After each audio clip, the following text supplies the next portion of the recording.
मध्य प्रदेश में नए motor vehicle act के आधार पर चालान नियम भले ही लागू नहीं किया गया है, लेकिन न्यायालय भारत सरकार के बनाए नियमों का ही पालन करती है, जिसके चलते जबलपुर में शराब पीकर वाहन चलाना एक शख्स को भारी पड़ गया।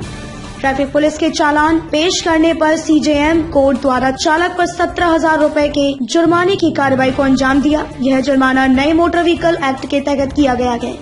आपको बता दें कि जबलपुर शहर के ओमती क्षेत्र के रहने वाले कमलेश को चेकिंग के दौरान शराब पीकर वाहन चलाता हुआ पाए जाने पर ब्रीथ एनालाइजर से चेक किया गया, जहां निर्धारित सीमा से अधिक शराब का सेवन पाया गया। साथ ही जब उससे वाहन का इंश्योरेंस एवं ड्राइविंग लाइसेंस संबंधित दस्तावेज मांगे गए तो वह भी उसके पास नहीं पाए गए, जिसके बाद पूरी चालानी प्रक्रिया को अंजाम देकर सीजेएम वरुण पासे के समक्ष प्रस्तुत किया, जहां सीजेएम द्वारा शराब पीकर वाहन चलाने व इंश्योरेंस ड्राइविंग लाइसेंस न होने पर कुल 17,000 रुपए का जुर्माना किया गया। एक्चुअली सड़क दुर्घटनाओं के मामले में जबलपुर काफी संवेदनशील है और उसका जब हमने एनालिसिस किया तो ये पाया कि यहाँ शराब पीकर वाहन चलाने वाले वाहन चालकों की तादाद काफी है। पुलिस मुख्यालय हमें ब्रीथ एनालाइजर दिए हैं, तो हम लोग चेकिंग के दौरान ऐसे वाहन चालक जो शराब पीकर वाहन चलाते हैं उनकी चेकिंग करते हैं और इसके बाद में उसका प्रकरण तैयार करके माननीय न्यायालय में भेजते हैं 185 मोटर व्हीकल एक्ट के अंतर्गत।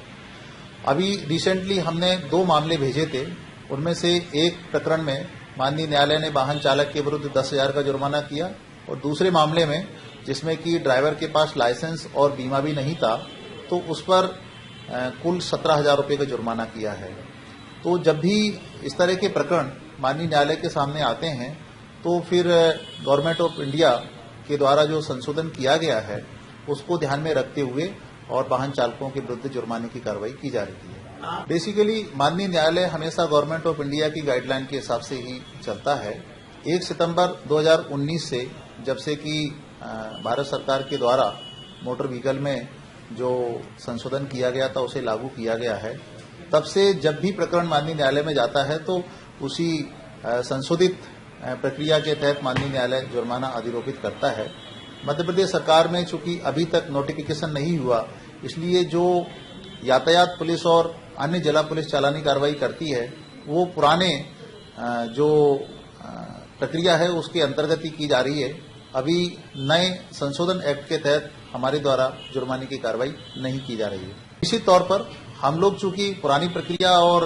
पुरानी गाइडलाइन के हिसाब से चालानी कार्रवाई करते हैं, लेकिन कुछ सेक्शन ऐसी है जिनमें कि पुलिस को चालानी कार्रवाई करने का अधिकार ही नहीं है, जिसमें धारा 185 मोटर व्हीकल एक्ट है, 66/192 जिनमें बिना परमिट कोई वाहन चलाता हुआ पाया जाता है। तो इन सेक्शंस में माननीय न्यायालय ही निर्णय कर सकता है, लिहाजा उपरोक्त मामलों में हमें कोर्ट में चालानी कार्रवाई करना पड़ता है।